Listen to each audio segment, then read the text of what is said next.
1 Samuel 2, 27, diz assim a palavra do nosso Deus. E veio um homem de Deus a Eli e lhe disse: assim diz o Senhor, acaso não me revelei claramente a família de seu pai quando eles estavam no Egito sob o domínio do faraó? Até aqui vamos orar nesse momento.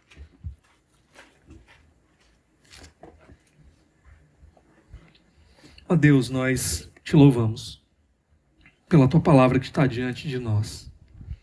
Pedimos, ó Deus, que hoje, mais uma vez, a oportunidade que o Senhor nos dá de ouvir a tua voz por meio da tua palavra não seja desperdiçada, mas que o teu Espírito, ó Deus, possa nos fazer não apenas ouvintes, mas praticantes da tua palavra também. Te pedimos isso em nome de Jesus. Amém.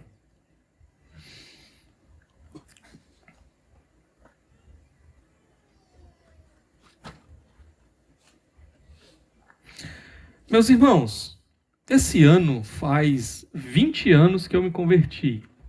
Então faz pouquinho tempo, né? 20 anos que eu me converti. Claro que na época eu devia ter uns 5 anos mais ou menos. Vocês somem aí. Mas o fato é que tem uma frase que eu ouvi várias vezes em muitas igrejas, que é a seguinte. O famoso crente Raimundo. Já ouviu essa expressão? Pronto. O que é o crente Raimundo? Um pé na igreja e um pé no mundo. E a verdade é que algumas pessoas parece que querem entrar na vida cristã como alguém que deseja fazer uma travessia de barco, mas com um pé em cada canoa, né? E a gente pode já descobrir que não vai dar certo. O Senhor Jesus disse que nós não podemos adorar a dois senhores. Nós vamos acabar aborrecendo, né, ambos os senhores. Alguns querem viver a vida cristã com um compromisso pela metade. Então, eu adoro Jesus, mas ao mesmo tempo eu também vivo uma metade da minha vida de uma maneira que desagrada completamente a Jesus. Hoje eu quero falar com vocês exatamente sobre esse tema, compromisso pela metade, ok? Mas vamos ver aqui hoje a descrição de alguém que parece que estava envolvido com compromisso com Deus, com serviço a Deus, mas ao mesmo tempo parece que não estava integralmente envolvido nisso. Era um compromisso pela metade. Não apenas nós vamos ver uma descrição dessa pessoa, mas nós vamos ver também as consequências disso. Então, eu dividi o nosso texto aqui em 2 momentos. Ok? E o primeiro momento é o retrato de alguém cujo compromisso é pela metade. Vamos olhar. Antes da gente ir para o texto diretamente, hoje nós vamos olhar aqui sobre a vida de Eli, certo? Esse texto vai falar basicamente sobre Eli. Mas eu quero começar fazendo uma trajetória com vocês, a gente relembrar algumas coisas que a gente já viu sobre a vida de Eli, ok? Primeiramente, nós vimos lá no capítulo 1, aquele encontro de Eli com Ana, certo? O que aconteceu ali? Primeira coisa que a gente viu foi Eli fazendo um mau julgamento, um julgamento precipitado com relação a Ana.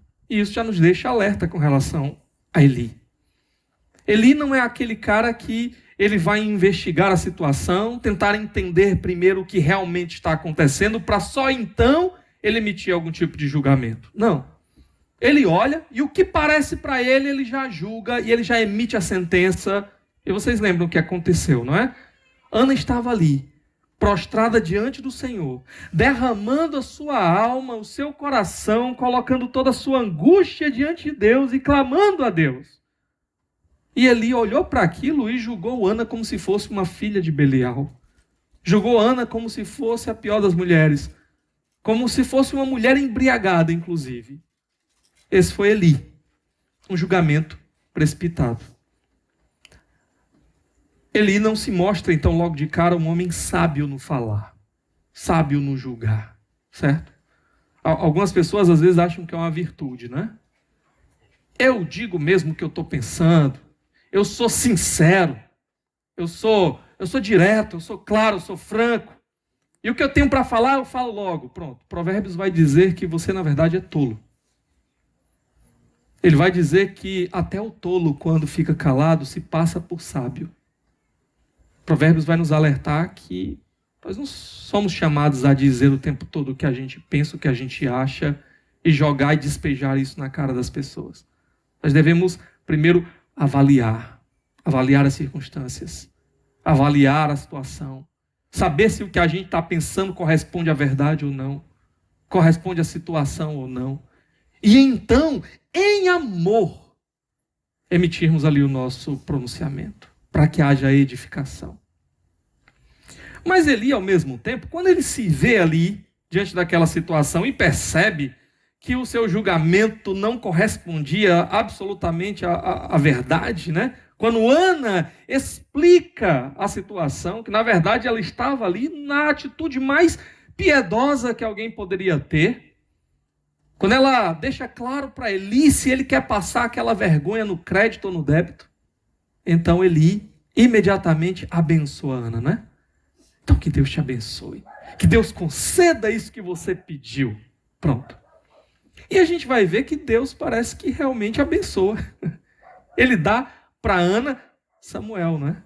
E a gente fica então na dúvida, opa, apesar de toda a tolice de Eli, do seu julgamento precipitado, parece que ele ainda não foi completamente rejeitado por Deus, abandonado por Deus.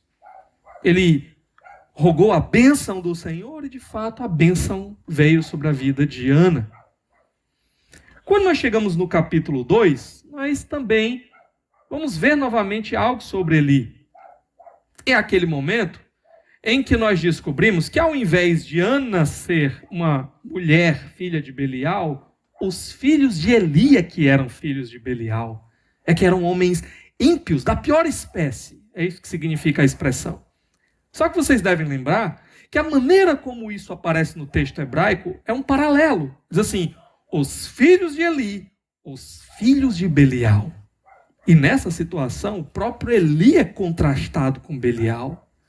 E a gente fica então se perguntando, então será que não são apenas os filhos de Eli que estão envolvidos nessa transgressão e impiedade, mas o próprio Eli também? Nós vamos descobrir no final das contas que Eli de fato tem algum tipo de participação no pecado dos seus filhos. Ele não cometia os mesmos pecados. Lembram quais são os pecados dos filhos de Eli? Primeiro, que eles usavam as coisas do Senhor de uma maneira completamente inapropriada, apenas para trazer benefícios pessoais, e assim eles profanavam as coisas do Senhor, desonravam o Senhor, roubavam do Senhor. E não somente isso, eles ainda tinham relações sexuais com as mulheres que serviam na frente do tabernáculo. Aquelas mulheres que deveriam ser virgens, como um símbolo da pureza do tabernáculo. E ali parece que, na verdade, é como se eles estivessem profanando, transformando a casa de Deus num ambiente de imoralidade. É isso que aqueles homens estavam fazendo. Eli não fazia nada disso. O texto não nos fala de Eli envolvido diretamente nessas práticas. Mas com a sua omissão, Eli acabava trazendo para si parte da responsabilidade. E não somente isso. Parece que ele se beneficiava de alguma maneira disso. Eu ainda vou falar um pouco mais adiante sobre isso. Então, mais uma vez, Eli aparece sob uma ótica negativa. Só que, ao mesmo tempo, vocês lembram que Ana vai novamente ao tabernáculo em Siló.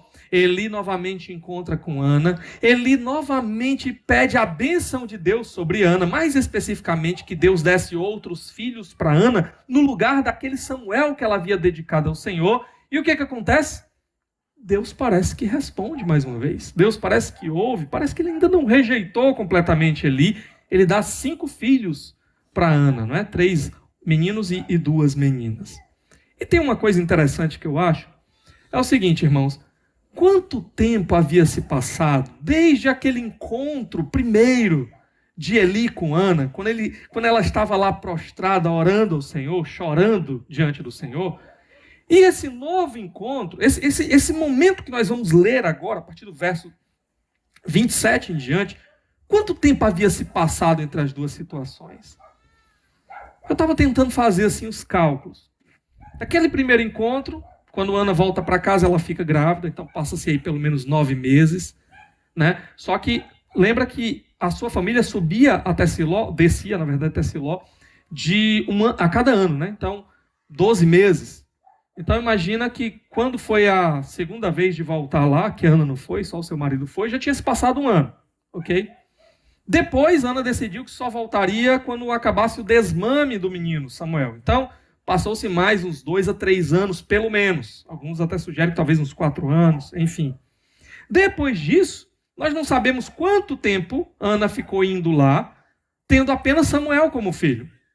E aí foi quando ele ora para que Ana tivesse outros filhos. Então, vamos botar aí uns 2 anos que ela ficou indo lá sem que ela tivesse filho nenhum ainda. Depois, ela é abençoada com 5 filhos. Então, imagina que era um filho por ano. Mais 5 anos, né? Quanto é que dá isso daqui? 1 ano, mais 3 anos, 4 anos aí, mais uns 2 anos, 6 anos, né? Mais 5 anos, 11 anos. Suponhamos, então, que Samuel, nesse momento, nesse tempo, já devia ter pelo menos uns 11 anos. É provável que ele já tivesse até um pouco mais do que isso. E Eli parece que não tinha mudado absolutamente nada, pelo que nós estamos vendo aqui. Ele continuava na mesma, como um homem cocheando entre 2 caminhos.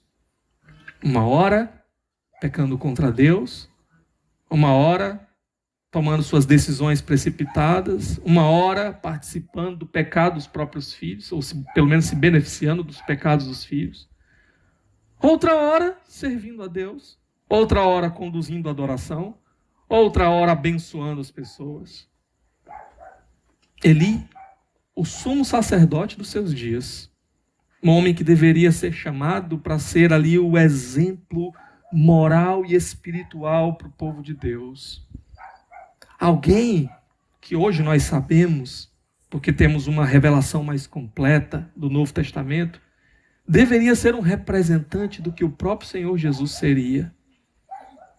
Esse homem é um homem retratado para nós como alguém comprometido com Deus pela metade. Agora, há um momento, ainda no capítulo 2, que ele por fim vai repreender os seus filhos. A situação do pecado dos seus filhos se torna insustentável. O povo todo estava falando já e estava reclamando, estava chateado.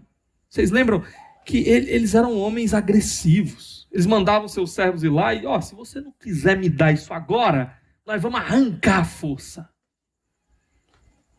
E não queriam nem saber se o que eles estavam pegando era parte do sacrifício que pertencia a Deus, ou se estavam roubando não só de Deus, mas parte do sacrifício que pertencia ao próprio adorador, ou se ali eles estavam pegando partes que eram deles mesmos. Eles não se importavam.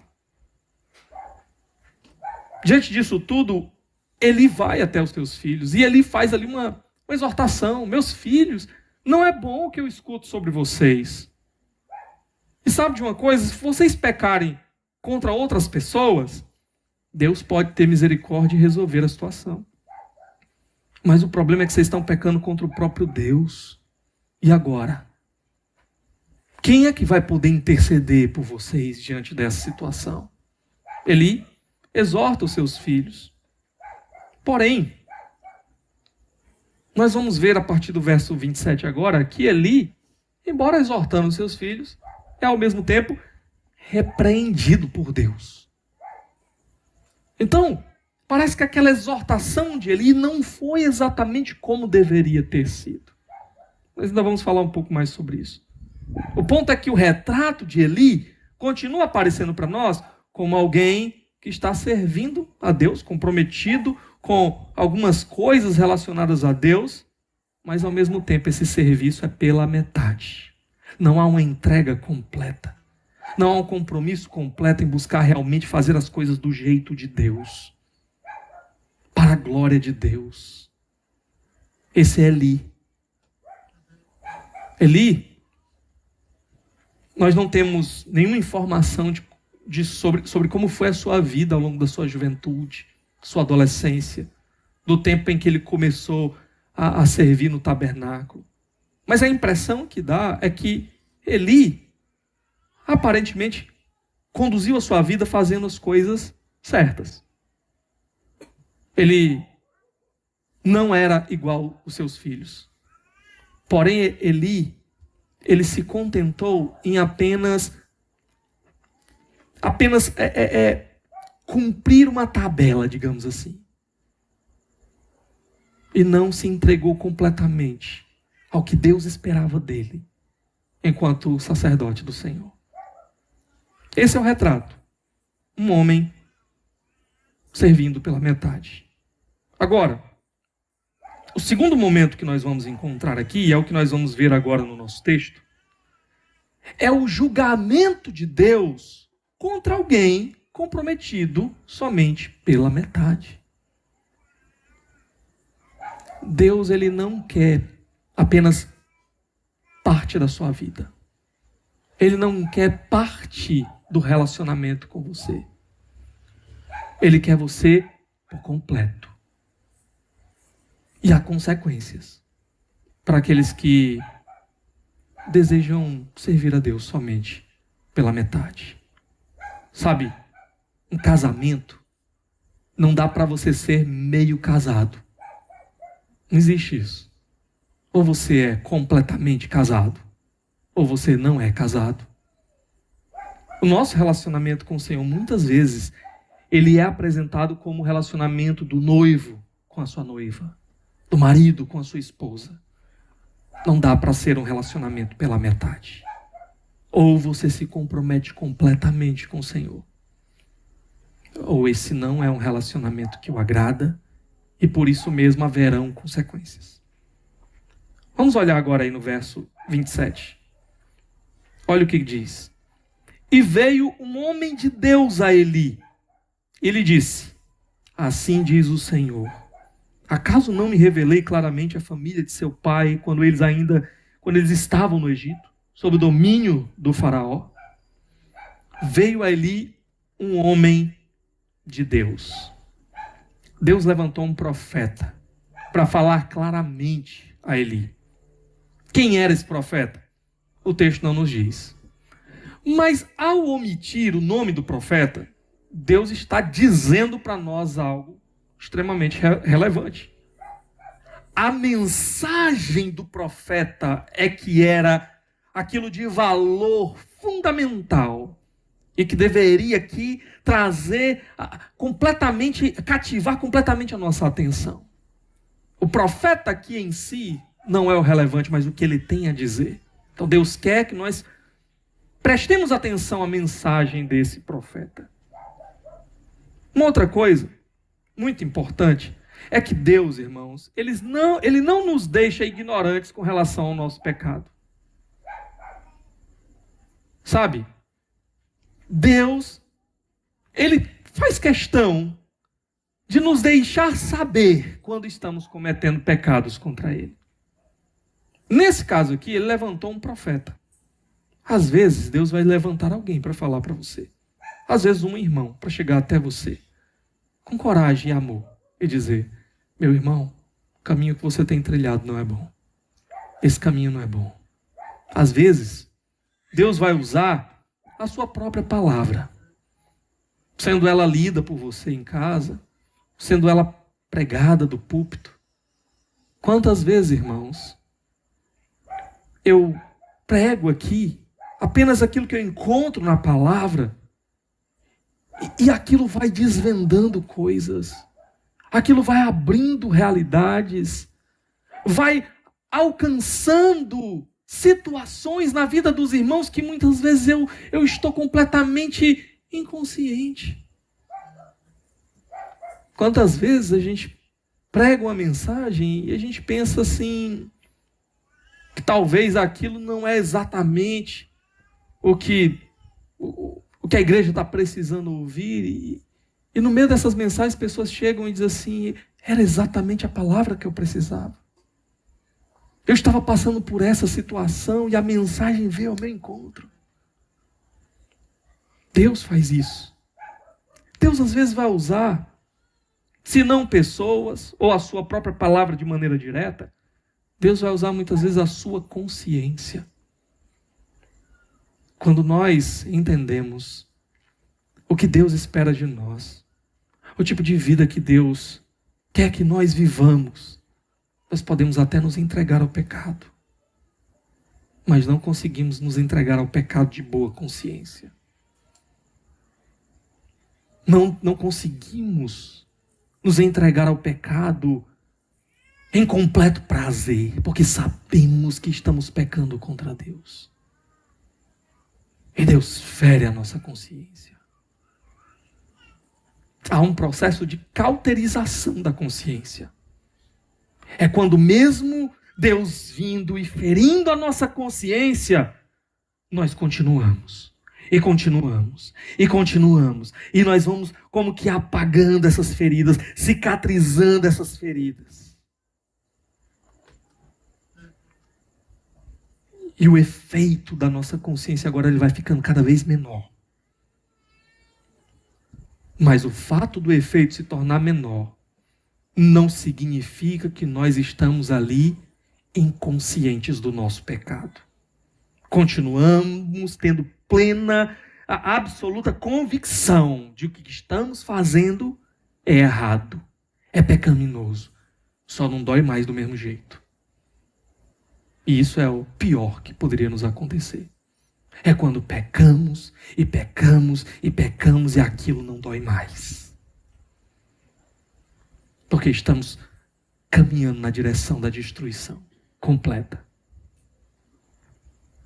O fato é que Deus ele vem ao encontro de Eli.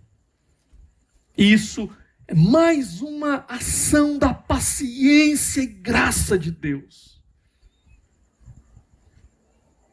A cada ano, Eli continuava do mesmo jeito. E Deus não fulminou Eli. A cada ano, Eli continuava com uma mão servindo nas coisas do Senhor. Com a outra mão, tampando a sua vista para os pecados que aconteciam dentro da sua própria casa. Fingindo não saber o que acontecia dentro da sua própria casa. E Deus não fulminou Eli. E Deus não matou Eli. E Deus não destruiu Eli. Quantos de nós passamos, às vezes, períodos inteiros na nossa vida andando com Deus pela metade? Eu ainda vou para o culto. Eu ainda faço algo, alguma prática religiosa no meu cotidiano. Mas não me comprometo por completo. E Deus nos permite ainda estar aqui. A paciência graciosa de Deus. E não somente isso. Deus ainda vem diretamente ao encontro para dizer para Eli, para chacoalhar Eli e dizer: algo está errado e você precisa mudar. E Deus faz isso com a gente. Agora, qual é a palavra de Deus aqui para Eli? Primeiramente, no verso 27, ele disse: assim diz o Senhor, acaso não me revelei claramente à família de seu pai, quando eles estavam no Egito, sob o domínio de Faraó? Deus vai falar para Eli de um passado bem distante. Alguns entendem que aqui, irmãos, Deus está falando cerca de 500 anos antes de Eli. Quando o povo de Israel ainda estava lá no Egito, vivendo sob a escravidão do Faraó. Quem era o pai de Eli, ao qual ele se refere aqui? Arão.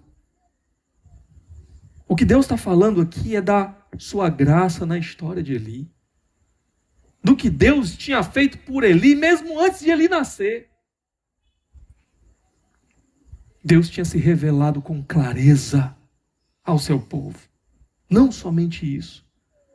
De 12 tribos, Deus havia escolhido uma, a tribo dos levitas, para servirem na casa do Senhor. Olha que privilégio, como é tratado aqui na Bíblia, como um privilégio servir ao Senhor. Servir na casa do Senhor. E mais do que isso, no meio de todas as pessoas da tribo de Levi, Deus escolheu Arão para ser o sumo sacerdote. E a descendência de Arão para serem os sacerdotes na casa do Senhor. muito antes de Eli nascer, Deus já havia agido com uma graça e derramando um privilégio enorme sobre a vida dele. Sabe de uma coisa?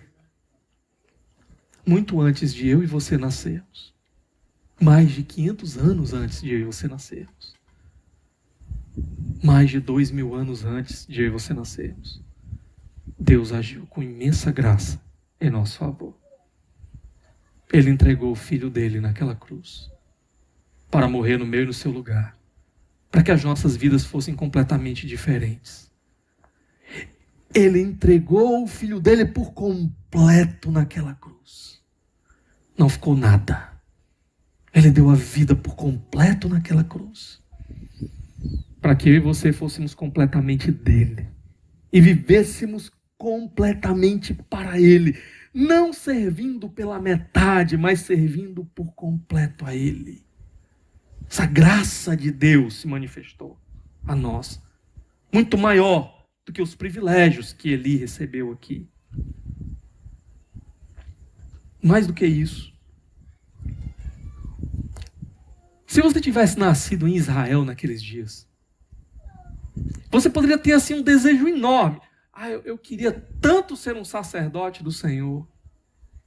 Mas se você não tivesse nascido na tribo certa, e dentro da tribo certa, na família certa, você simplesmente não poderia ser um sacerdote do Senhor. Nós que não éramos nem mesmo de nenhuma tribo de Israel, fomos alcançados pela graça do Senhor. E Ele chama cada um de nós para sermos seus sacerdotes. Essa é uma doutrina que foi resgatada, meus irmãos, pela Reforma. O sacerdócio universal de todos os crentes. Todos nós somos sacerdotes. A palavra de Deus diz, não lembro agora se é a primeira ou a segunda Pedro, que nós somos agora um reino de sacerdotes. Capítulo 2, verso 9. Um reino de sacerdotes. Todos nós somos sacerdotes do Senhor. Sabe, às vezes, alguns crentes acham que o pastor é o sacerdote. Não, meu querido. O pastor é um dos sacerdotes. Assim como cada um de vocês são representantes de Deus, que fazem o serviço de Deus, no reino de Deus, onde todos são sacerdotes. Na sua casa, na sua família, aqui na igreja, nessa cidade, todos nós estamos representando Deus, onde quer que nós estejamos, mostrando ali como Deus deve ser adorado, glorificado, servido, por meio das nossas próprias vidas. Privilégio que o Senhor nos dá, Ele deu aqui nos dias de Eli, a família de Eli. Privilégio que hoje qualquer um de nós, por estarmos em Cristo, temos também. E o que Eli faz com isso daí? Olha aí, o verso 28. Escolhi seu pai, dentre todas as tribos de Israel, para ser o meu sacerdote, subir ao meu altar, queimar incenso e usar o colete sacerdotal na minha presença. Também dei à família de seu pai todas as ofertas preparadas no fogo pelos israelitas. Basicamente, o que nós temos aqui são 4 exemplos do desprezo de Eli pelos privilégios recebidos de Deus. O primeiro, nós já falamos. O fato de, dentre tantas pessoas em Israel, a família dele especificamente ter sido escolhida para serem sacerdotes na casa de Deus. O segundo, o privilégio de administrar as coisas de Deus aqui. Ele entrava no Santo dos Santos. Aquele incenso perfumado, preparado ali de uma maneira específica por Deus, e que era aceso somente ali, no lugar interior da adoração a Deus, que outros não poderiam provar. A família dele estava ali. tocando nas coisas mais particulares de Deus, sentindo o aroma do símbolo e da presença de Deus. É dito que usava o colete sacerdotal, um símbolo ali da consulta a Deus. Era o sacerdote que pegava lá o urim, o tumim do colete para consultar ao Senhor. Esse acesso especial a Deus. Sabe, você podia durante sua vida inteira desejar entrar lá no Santo dos Santos, no lugar mais especial, onde Deus manifestava a sua presença. E você não poderia entrar ali. Ele podia. Hoje nós temos, também, isso daí. Jesus rasgou o véu. O Santo dos Santos é que ficava por trás desse véu. Ele rasgou o véu. Ele agora abriu o espaço mais sagrado da presença de Deus.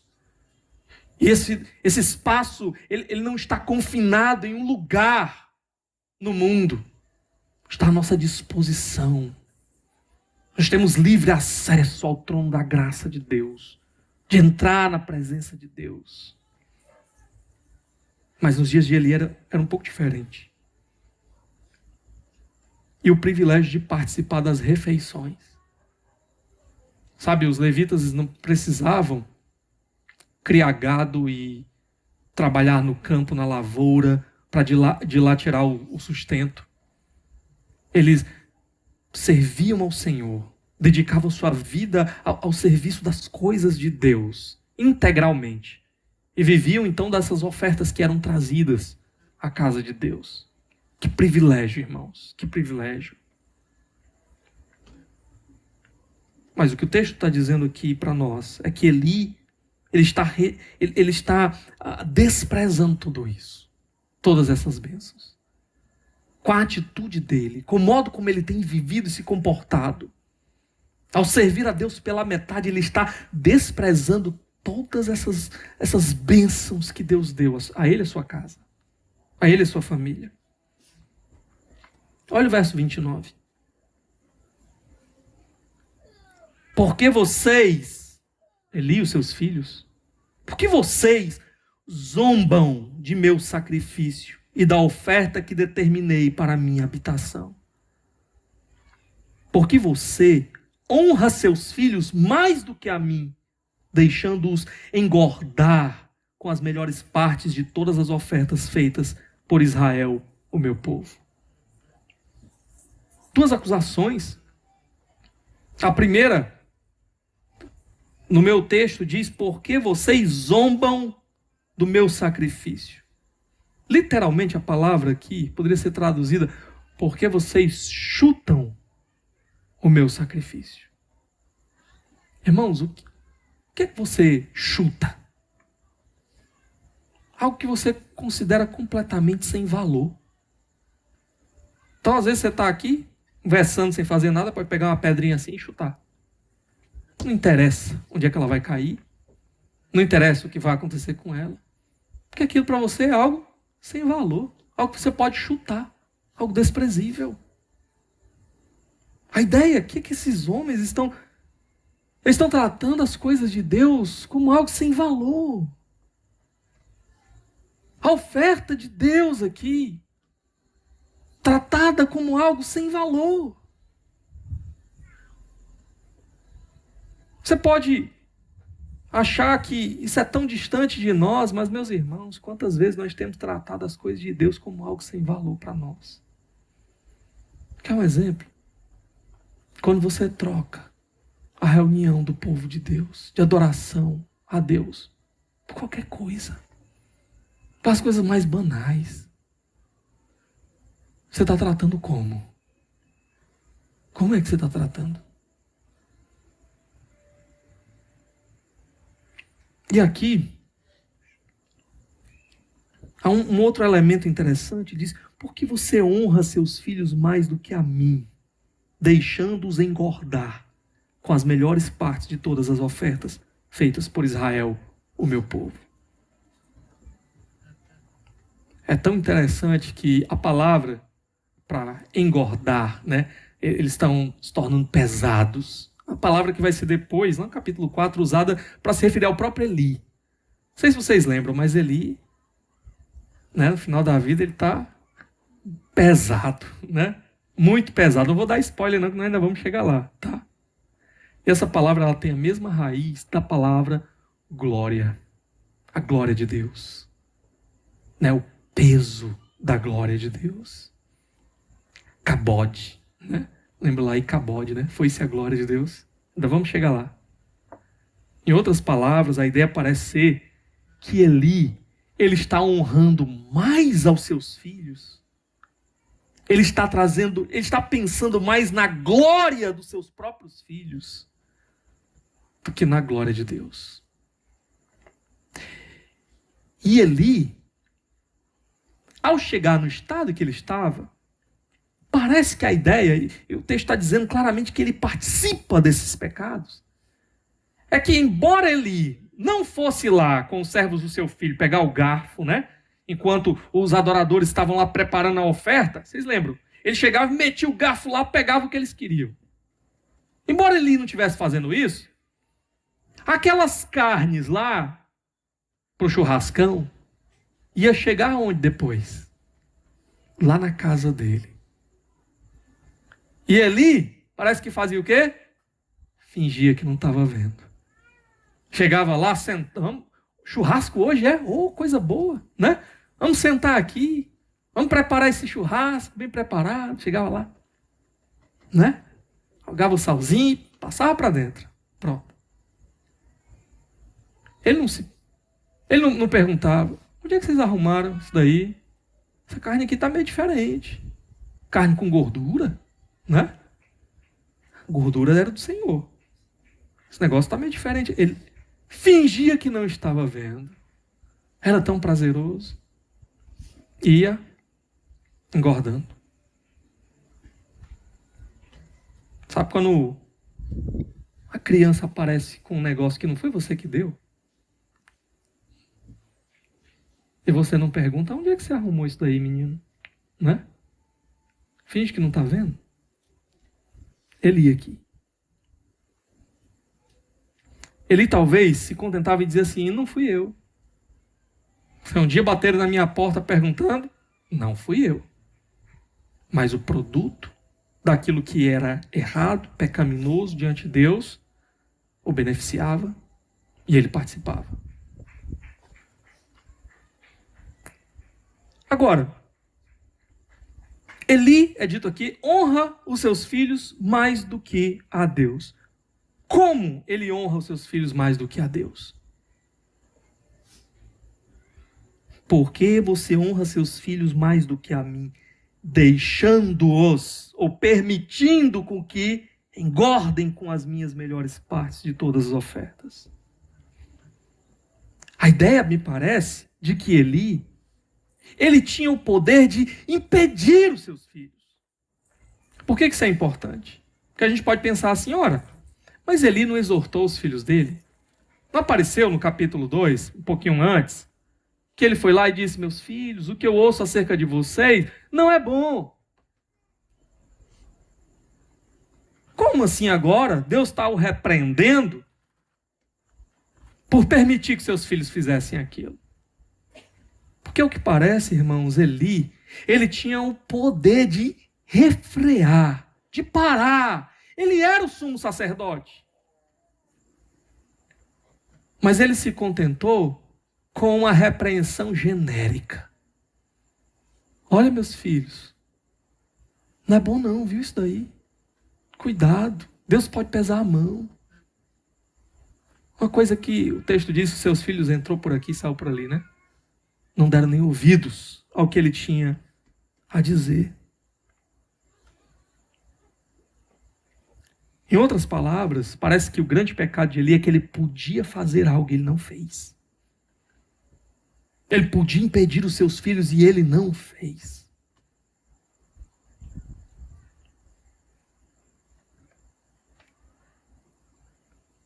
Nós, como pais, às vezes somos responsáveis por isso aqui também.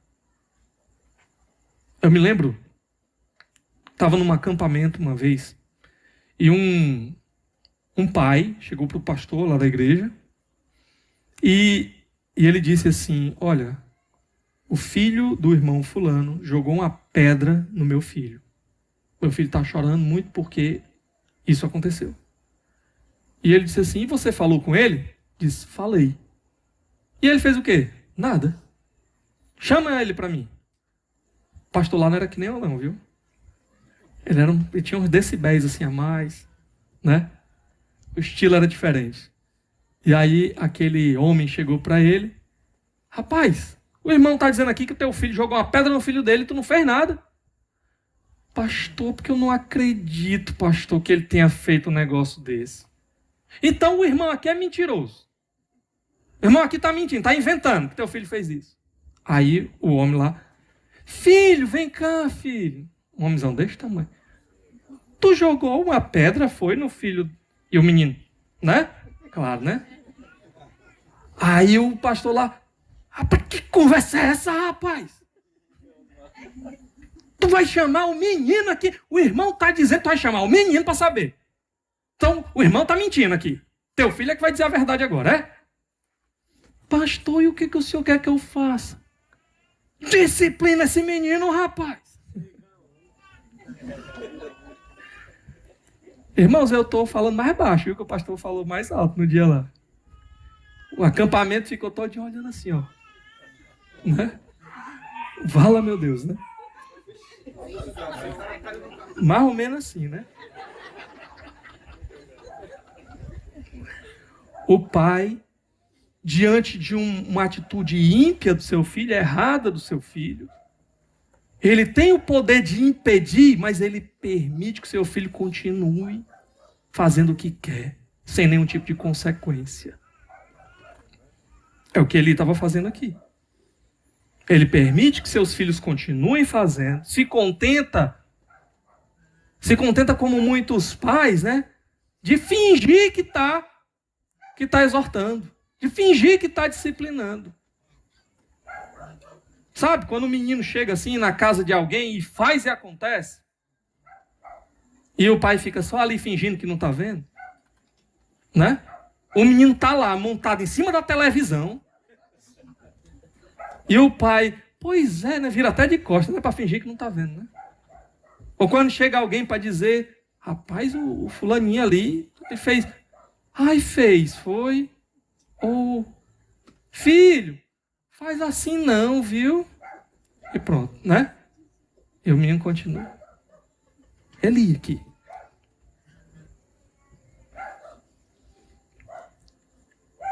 O que acontece? Quais as consequências das atitudes de Eli? Olha aí comigo no verso 30. Portanto, o Senhor, o Deus de Israel, declara: prometi à sua família e à linhagem de seu pai que ministrariam diante de mim para sempre. Mas agora o Senhor declara: longe de mim tal coisa. Honrarei aqueles que me honram, mas aqueles que me desprezam serão tratados com desprezo. Você pode até não fazer nada. Você pode até negligenciar as suas responsabilidades. Mas Deus não vai negligenciar a dele. Primeira coisa que vai acontecer aqui, nós vamos ver ainda alguns versículos mais adiante, é que o sacerdócio da casa de Eli, ele vai ser removido. Eles vão perder esse privilégio de servirem como sacerdotes na casa de Deus. O serviço no templo também, ao invés de trazer os benefícios que os filhos de Eli estavam arrancando para si, eles vão trazer agora apenas ruína para a casa de Eli. Deus deu inúmeros privilégios para eles. O que eles fizeram? Desonraram a Deus. Agora Deus vai remover os privilégios e vai entregá-los à desonra. O juízo de Deus aqui, ele é proporcional àquilo que aqueles homens estão fazendo. Agora, tem um detalhe interessante aqui. Porque ele disse assim, que Deus tinha prometido que eles serviriam na casa do Senhor para sempre. Então, Essa promessa de Deus não era para sempre? Deus então vai descumprir a sua promessa? Irmãos, aqui era uma promessa condicional. O que é isso? Primeiro, a própria aliança que Deus fez, muitas vezes a gente vai encontrar essas expressões, para sempre, para sempre, para sempre. Mas a ideia é, para sempre, enquanto durar essa aliança. Porque no plano de Deus haveria um tempo em que aquela aliança, ela passaria, ela acabaria. E viria a nova aliança. Haveria um tempo, por exemplo, que não precisaria mais daqueles sacerdotes oferecendo sacrifícios de animais diante do Senhor, para sempre. Por quê? Porque o próprio Deus entregaria o seu filho como um sacrifício para sempre. Então, essa promessa, essa aliança, ela já estava condicionada ao tempo, mas também havia a condição com relação às partes da aliança. Deus cumpriria a sua parte, enquanto você cumprisse também a sua parte. Imagina, por exemplo, que nós vamos fazer um negócio, um contrato, com relação à venda de um imóvel. Então tá aqui o contrato feitinho, tá? Estou passando aqui para você a posse desse imóvel. Só que você não paga o valor que você deveria pagar. Então houve uma quebra no contrato. Então aquela aliança ela foi desfeita. Aqui a família de Eli deveria honrar ao Senhor como sacerdotes do Senhor. Mas eles estavam quebrando a sua parte na aliança de Deus. Por isso Deus estava aqui também anulando aquela promessa.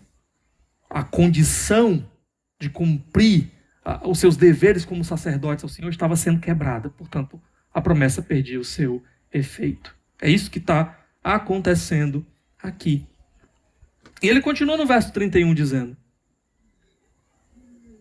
é chegada a hora em que eliminarei a sua força e a força da família de seu pai, e não haverá mais nenhum idoso na sua família. Qual a ideia aqui? Literalmente a expressão é: eu vou cortar o braço da sua família. Eu vou eliminar o poder que vocês têm. A linhagem de vocês, aquilo que a gente já falou, não vai mais ser sacerdotes, não vai mais ocupar a posição de sumos sacerdotes no meu serviço. Uma coisa interessante também que ele fala que eles não viveriam mais muito tempo, né? Não vai mais haver idosos na sua família. Por quê? Porque eles vão morrer jovens. Não vai dar tempo de se tornarem idosos. É muito interessante, irmãos, qual foi o primeiro mandamento com promessa, né? A Bíblia diz assim, que Deus fez? Honra teu pai e tua mãe, para que os teus dias se prolonguem sobre a terra. Os filhos de Eli não honraram a exortação do seu pai. O próprio Eli e sua família não honraram a Deus como pai. E o que Deus está fazendo aqui? A vida de vocês será encurtada por causa disso. Todo o livro de Provérbios vai falar sobre sabedoria, e algo que vai se repetir ao longo do livro diversas vezes é o quê? Ouve, filho meu, né? Ouve, filho meu, a instrução do teu pai.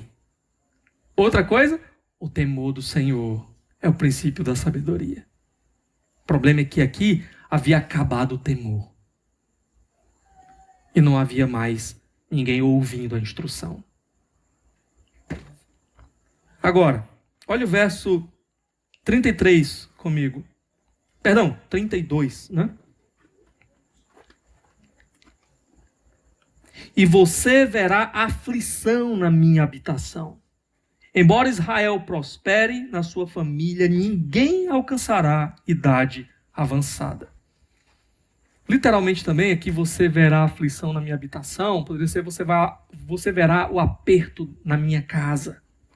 E aqui nós temos pelo menos duas possibilidades, né? Ou a ideia de que ele e a família ainda testemunhariam aquela remoção da arca do tabernáculo de Siló, que é aquela situação em que ele, né, em que a família de Eli vai dizer, né, foi-se a glória de Deus, não dá o nome do menino como Icabode. Ainda vamos chegar lá, tá? Não quero adiantar, não. Mas enfim, então essa é uma possibilidade que ele vai ver. Então a arca deixando o tabernáculo, deixando ali Siló e caindo nas mãos inimigas. Ou uma outra possibilidade também é que eles estavam profanando a casa de Deus. E agora em retribuição é como se a casa de Deus os apertaria de volta. Porque depois ele vai dizer que Israel vai prosperar. Mas mesmo que Israel prospere, Israel receba muitos benefícios, a casa de Eli não vai participar disso. Eles vão ser eliminados jovens ainda. Volta lá no verso 32. E você verá aflição na minha habitação. Embora Israel prospere, na sua família ninguém alcançará idade avançada. Olha também o verso 33. E todo descendente seu, que eu não eliminar de meu altar, será poupado apenas para lhe consumir os olhos com lágrimas e para lhe entristecer o coração, e todos os seus descendentes morrerão no vigor da vida. Aqueles que ele diz aqui que eu ainda permiti que vivam um pouquinho mais, vai ser só para tristeza de vocês. Vai ser para se envolver em coisas que vai fazer com que vocês não se alegrem por ele ter vivido mais. Pelo contrário, chorem. Chorem. É pesado, né, irmãos? É pesado. Não é pouca coisa profanar as coisas de Deus. Não é pouca coisa tocar nas coisas de Deus, que deveriam ser usadas para a glória de Deus, e corromper isso, e desprezar isso, e jogar na lama aquilo que deveria ser usado para a glória de Deus.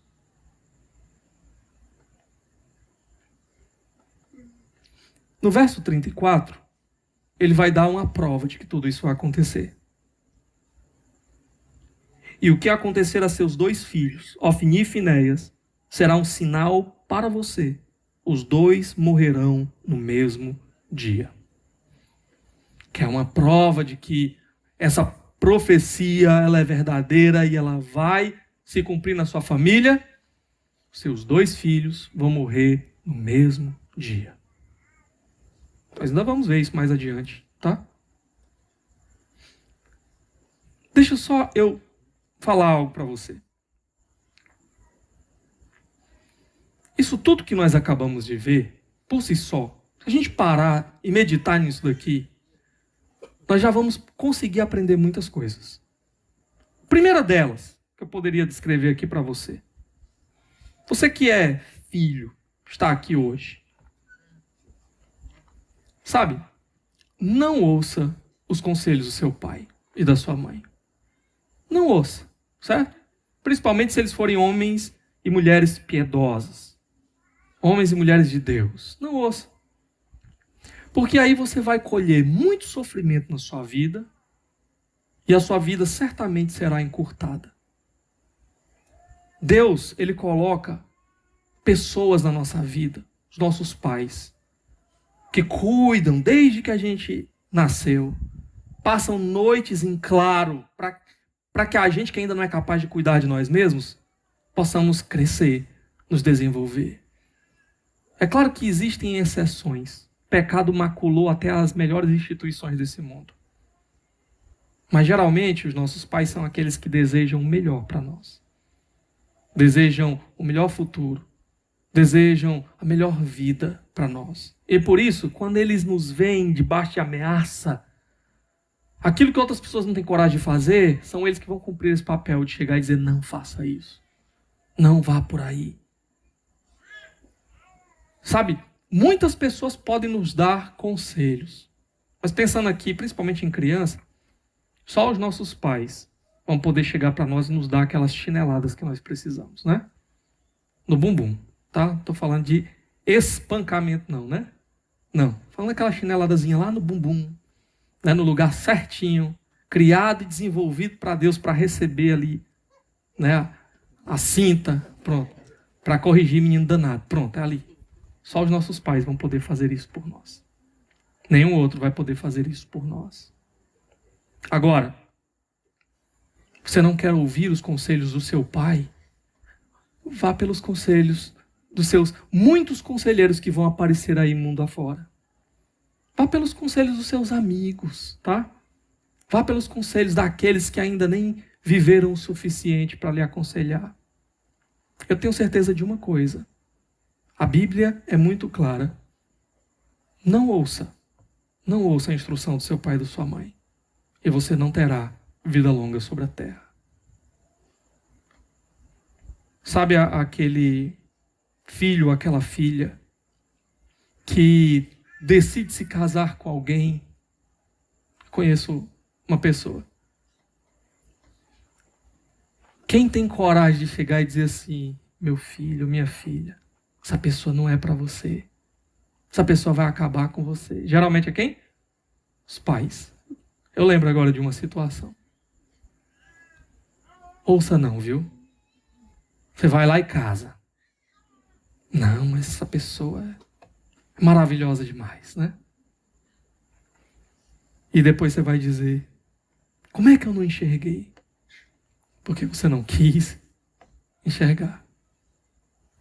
Mas eu quero dizer uma coisa aqui para os pais também. Pais, não refreiem. Não refreiem.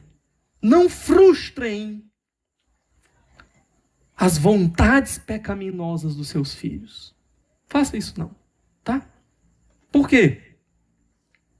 Porque aí, assim, ó, o meu filho vai ficar com raiva de mim. Hoje tem pai que tem essa crise de consciência, né?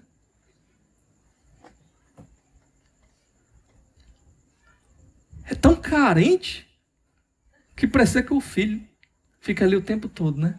Papai, eu te amo, papai, eu te amo, papai, eu te amo, papai, eu te amo. Pronto, não refreie não, tá?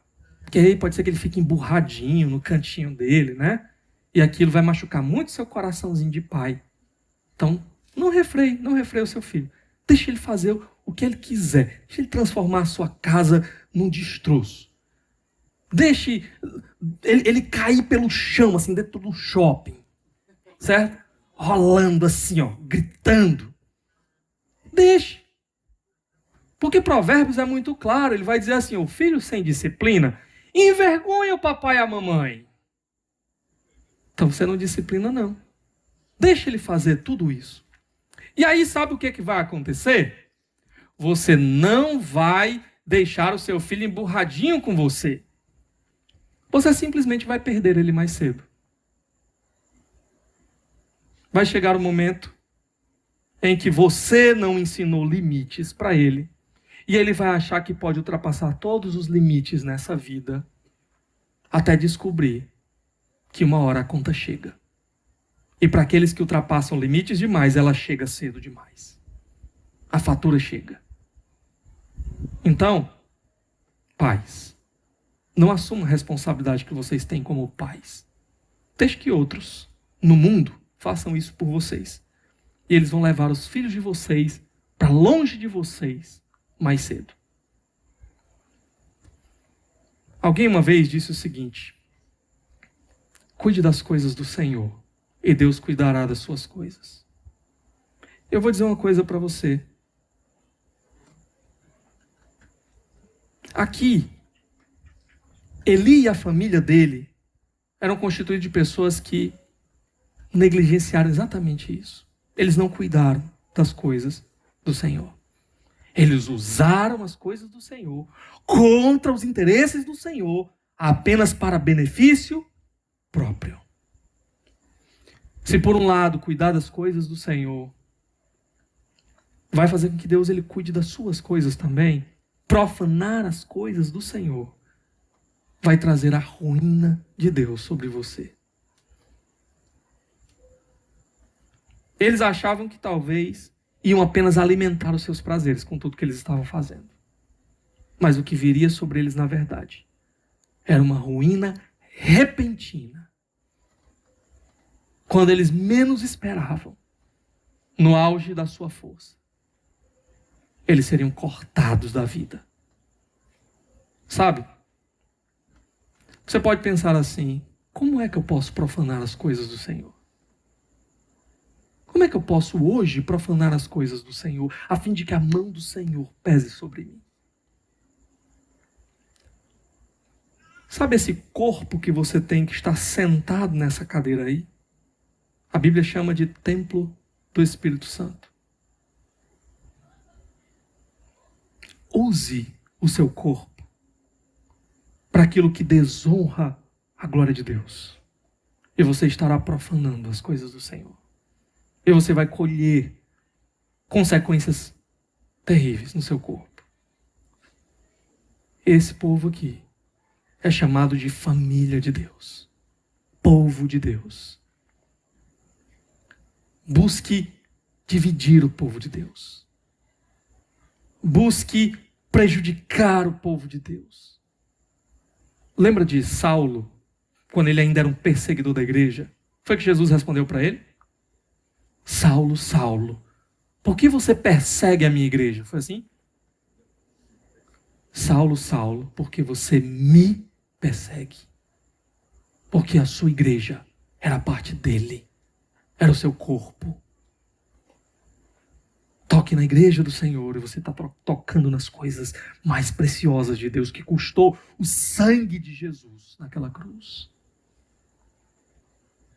Quando você pega o tempo que Deus te dá e você não usa esse tempo de uma maneira que traga glória a Deus. Sabe, Deus não te botou nesse mundo simplesmente para você viver de qualquer jeito. Ele quer que você, quer comais, quer bebais, quer façais qualquer outra coisa, faça tudo para a glória de Deus. Ele te deu dons, Ele te deu responsabilidades, Ele te deu um chamado. Agora use tudo isso apenas para os seus próprios benefícios. Eis aqui um filho de Eli surgindo. Use os recursos que Deus te deu, tá? Pegue tudo que Deus te deu. Olhe, se beneficie de tudo que o povo de Deus está tentando construir. Se beneficie do espaço que em breve, se Deus assim nos permitir, nós teremos. Das cadeiras que alguém comprou, que alguém limpou. Da água, da luz e de tudo mais. Use seus recursos para gastar só com você, tá? E sobrecarregue outros irmãos com os gastos que a igreja precisa ter. E assim você estará tocando nas coisas do Senhor. Há muitas maneiras, meus irmãos. Há muitas maneiras. Quando nós pegamos, eu acabei de dar um exemplo aqui, né? Falando de dízimos e ofertas. Quando a gente pega o dinheiro de Deus, os nossos dízimos, e usa para outras coisas que não é para a glória de Deus. Quando a gente pega nós que agora somos propriedade de Deus, e usamos para outras coisas que não é a glória de Deus. Dessa maneira nós estamos profanando as coisas de Deus. É isso que os filhos de Eli, em outras palavras, estão fazendo aqui. E aí a gente chega no verso 35. Levantarei para mim um sacerdote fiel, que agirá de acordo com o meu coração e o meu pensamento. Edificarei firmemente a família dele, e ele ministrará para sempre perante o meu rei ungido, ou meu Messias, ou meu Cristo. É o meu rei Messias. Certo? A palavra aqui é essa. Bom, o que a gente tem aqui? Como eu falei, o sacerdócio será substituído. Outro virá assumir o lugar. Imediatamente nós pensamos em Samuel, né? Embora Samuel ele seja um levita, ele provavelmente não é da família de Arão. E ele não vai assumir literalmente o sacerdócio da maneira como Eli fazia, ok? Talvez nós pensemos em algum outro tipo de sacerdócio. De fato, o que vai acontecer é que nos dias de Salomão, filho de Davi, ele vai destituir Abiatar, que era da família de Levi, e ele vai colocar no lugar Zadok, que era da família de Eli, né? E vai colocar no lugar Zadok, que também era da família de Arão. Mas essa linhagem vai substituir a linhagem de Eli. O fato é que, muitos anos depois, é que nós teremos um cumprimento perfeito disso daqui. Nosso sumo sacerdote, Jesus Cristo, da ordem de Melquisedeque, substituiria completamente o sacerdócio arônico, substituiria completamente aqui, não só a linhagem de Eli, mas a linhagem de todos os outros sacerdotes que haviam vindo também no meio do povo de Israel. Eu quero só dizer uma coisa para você. Ninguém é insubstituível. Ninguém é insubstituível. No dia que você decidir, eu não quero mais servir em nada, em ministério nenhum, e eu não quero mais saber das coisas de Deus, pronto. Deixa eu lhe dizer uma coisa. Deus vai levantar outra pessoa. Eu não sou insubstituível. No dia que eu morrer, ou seja lá o que acontecer, Deus vai levantar outra pessoa. Deus vai levantar outra pessoa. Agora, quando nós mesmos é que tomamos essa decisão de nos tornarmos ali inúteis para o reino de Deus, para a glória de Deus, o prejuízo, não há prejuízo nenhum para Deus. Ele levanta outra pessoa. O prejuízo é para nós mesmos. Para nós mesmos. Que perdemos todas as bênçãos, privilégios que Deus quis colocar nas nossas mãos. Irmãos, quem éramos nós? Onde nós estávamos um dia? Quem éramos nós? Se você olhar para a sua vida, quem era você? Onde é que você estava um dia? Longe do Senhor. Eu sei quem eu era. Eu não vivia fazendo muitas coisas reprováveis diante dos homens. Não. Tá? Eu não estava envolvido naqueles pecados escandalosos, né? Eu não estava envolvido com grandes imoralidades, envolvido em drogas, envolvido... Não, nem de festa eu gostava. Não conhecia o Senhor. Não estava envolvido em nada disso. Mas eu sei quem eu era. Eu sei o que se passava no meu coração. Eu sei quais eram os planos que eu tinha. Eu sei quais eram os desejos que eu tinha. Eu sei que Deus não estava neles. Deus não estava neles. E um dia Deus olhou para mim com misericórdia. E um dia Deus me chamou para fazer parte do povo dele. Você lembra dos primeiros dias? Quando você começou a andar com o povo de Deus? Eu me lembro. Eu me lembro da alegria de estar no meio do povo de Deus. Eu me lembro do desejo de aprender mais de Deus. Eu me lembro da fome, da sede que o meu coração tinha por Deus. E o que foi que nos levou, irmãos, a esfriarmos e a desprezarmos as coisas de Deus? E o que foi que nos levou a desvalorizarmos aquilo que Deus trata como precioso e coloca nas nossas mãos? Onde foi que nós caímos? É daí mesmo que Deus ele pode levantar você. O destino da família de Eli era terrível. Olha só o verso 36 para a gente encerrar. Ele diz: então, todo o que restar da sua família virá e se prostrará perante ele, para obter uma moeda de prata e um pedaço de pão, e lhe implorará que o ponha em alguma função sacerdotal para ter o que comer. Aqueles que roubavam a comida de Deus vão terminar mendigando por um pedaço de pão. Essa é a situação aqui da casa de Eli. Ana cantou sobre tudo isso. Vocês lembram do cântico da Ana, ainda no capítulo 2? Olha rapidinho os versos 3 a 7. Não falem tão orgulhosamente, nem saia de suas bocas tal arrogância, pois o Senhor é Deus sábio, é Ele quem julga os atos dos homens. O arco dos fortes é quebrado, mas os fracos são revestidos de força. Os que tinham muito, agora trabalham por comida, mas os que estavam famintos agora não passam fome. A que era estéril deu à luz 7 filhos, mas a que tinha muitos filhos ficou sem vigor. O Senhor mata e preserva a vida. Ele faz descer a sepultura e dela resgata. O Senhor é quem dá pobreza e riqueza. Ele humilha e exalta. É isso que vai acontecer com a família de Eli. Eu quero terminar apenas dizendo para você: Eli serve a Deus, mas Eli serve pela metade. Eli é um homem dividido entre fazer as coisas da maneira que agrada a Deus entre fazer as coisas da maneira que agrada aos seus filhos, da maneira que lhe beneficia. Esse é Eli. E o que acontece é que Deus até aqui parece que ainda tem tido misericórdia sobre Eli. Ele ainda tem dado chances para Eli. Ele ainda não tem destruído completamente a vida de Eli. Mas Deus não aprova. Deus não aprova essa adoração pela metade. Deus não aprova esse coração dividido. Por isso mesmo, consequências virão. Por causa dos pecados de Eli, os filhos em quem ele não queria tocar serão destruídos. O que eu quero dizer para você, irmão, não seja como Eli. Não seja como Eli. Não tenha um coração dividido. Você não pode amar mais os seus filhos e a sua esposa, ou seja lá quem for, sua mãe ou seu pai, mais do que a Deus. Porque isso vai destruir aqueles que você ama. Aquele que amar qualquer um desses mais do que a mim não é digno de mim, disse o Senhor Jesus.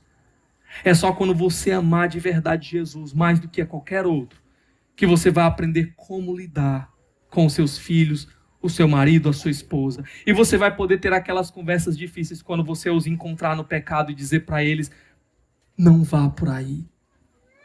Eu não posso apoiar você nisso. Porque apoiá-lo nisso seria destruir você. E eu amo você demais para permitir tudo isso. Que você possa renovar hoje o seu coração com o Senhor. Que você possa clamar a Ele para levantar você da sua negligência espiritual. Quem sabe assim, se você clamar, Ele diz que nenhum daqueles que é trazido até Ele é rejeitado por Ele. Ele ouça o seu clamor. Ele renove o seu coração. Ele te faça totalmente dele. Vamos orar nesse momento?